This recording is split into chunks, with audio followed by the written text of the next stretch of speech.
Shamsia shivers in pain, her eyes swollen shut. Her punishment for wanting an education. Not so long ago, she was a bubbly 19-year-old full of hopes. One morning last November, Shamsia and her sister Atifa were walking to school along this street in the southern Afghan city of Kandahar. Then they saw two men. One was holding what looked like a water pistol. As we got closer, he got down from his motorbike and threw acid on us, Atifa says. Atifa was burned so badly that her red scarf melted into her hair. Other girls and teachers were also attacked that morning. So frightened were parents that many students were kept at home for weeks afterwards. It's not the first time girls in Afghanistan have been targeted for attending school.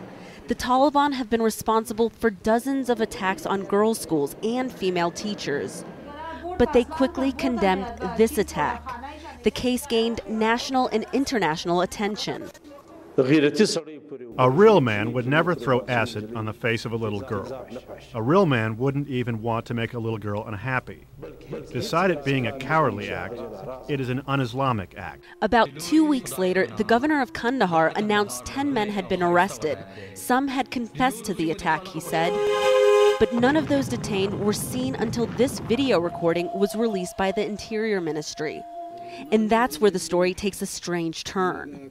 One of the men, called Jalil, says he was approached by a major in the Pakistani intelligence service.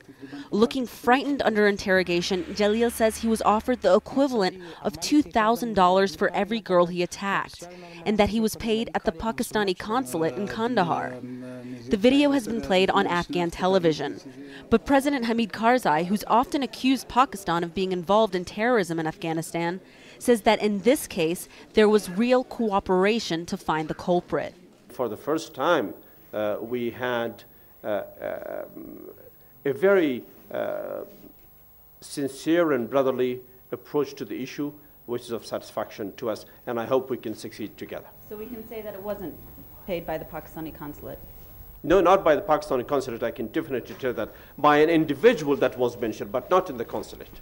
Pakistani officials tell CNN that the claims of the consulate's involvement are, quote, hogwash. So far, none of the men accused have appeared in court. Maybe the full story will never be known, but for the first time, the attacks have not caused tit-for-tat accusations by the Afghan and Pakistani governments.